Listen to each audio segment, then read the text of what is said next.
Meron akong ipapakitang recipe ngayon. Madalas ko itong ginagawa dati nung hindi pa nga ako nagbibideo ng aking mga niluluto. Habang nagre-review nga ako ng aking mga video, bigla akong naalala itong recipe na ito. Ito yung palagi kong ginagawa dati sa bangus pagka talaga nagkikrave ako sa mga ganitong klaseng recipe. Hindi naman ito masyadong matrabaho katulad ng relleno, kaya kung gusto mong malaman, tara luto tayo. So bumili nga tayo dito ng isang pirasong bangus at ito nga ay nagkakahalaga ngayon ng 250. Paano natin i-prepare? Gagawin natin dyan, kakaliskisan lang natin yan at tatanggalin nga natin yung mga laman loob niyan. So ang gagawin natin dito, tatanggalin natin yung kanyang mga bituka. Siyempre, bibiyakin natin sa gitna at aalisin natin yung mga tinik. Hanggat kaya mong alisin yung mga tinik, gawin mo na. At para naman sa mga sangkap na ating ipapalaman sa ating bangus, gagamit tayo dito ng 2 pirasong sibuyas.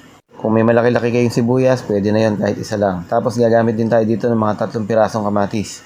Gagamit ako dito ng red bell pepper. Kung meron naman kayong siling haba, pwede namang siling haba na lang. Ito naman kasing aking bell pepper na ito, nasa rep lang at natira lang yan nung nakaraang nagluto ako. Pino lang ang gayat ng lahat ng sangkap ng ating gagamitin. So dito naman sa ating bowl, imimix na natin lahat ng ating mga hiniwa.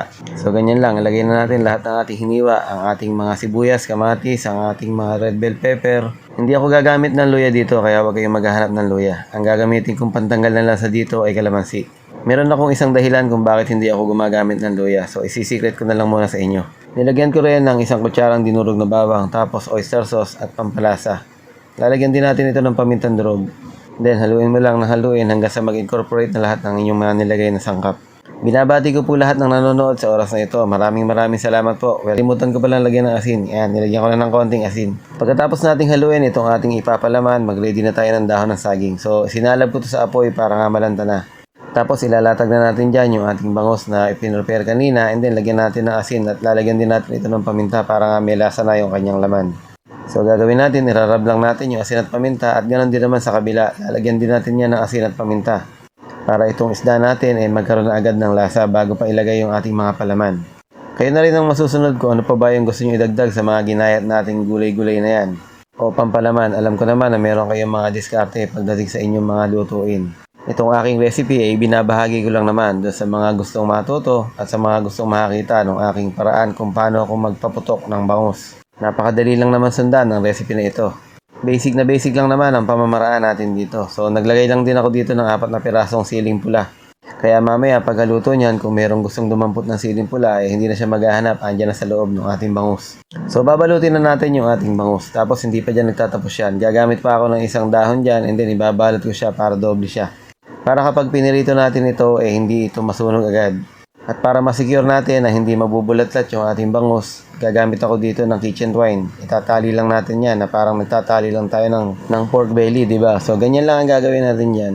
Ang mahalaga lang ay masecure natin na hindi mabulat-lat pagka isinalang natin yan sa mantika. Huwag mo lang kalimutang ibuhol yung bandang dulo. Baka mamaya hindi nakabuhol yan, mabubulat-lat din yan. At dito nga sa ating talyase, maglalagay na nga ako ng mantika at papainitin na nga natin. Bago ko isalang yung bangus, piprituhin ko muna itong talong na napitas ko sa aming taniman. Pandagdag na rin na ulam itong talong na ito at nakakatuwa naman talaga kasi wala naman siyang kasira-sira kahit hindi siya binobomba ng mga pesticide. Bago pa nga manilaw yung ating mantika, inuna ko na lang pirituhin itong talong. So ngayon naman isasalang na natin yung ating bangus. Huwag mong masyadong ilakas yung apoy.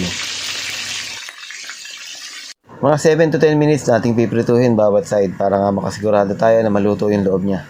Madali namang maluto ang bangus, hindi naman katulad yan ng mga karne ng baboy o karne ng manok na medyo matagal ipirito. So luto na ito at pwede na nating ihain. Sabi ko nga sa inyo, napakadali lang ng recipe na ito. Alam ko kayang-kaya nyo ito. Kaya kung nagustuhan mo yung video na ito, baka naman pwedeng mag-like ka na dyan at mag-comment ka na rin kung taga saan ka para alam ko kung saan nakarating yung ating video. At kung hindi ka pa nakapollow sa ating Facebook page, baka naman pwedeng mag-follow ka na para naman tayo ay mas dumami pa at mas masaya. Sa lahat ng sumuporta at nanood, maraming salamat po sa inyo. Hanggang sa muli nating pagkikita sa ating mga susunod na video. I love you.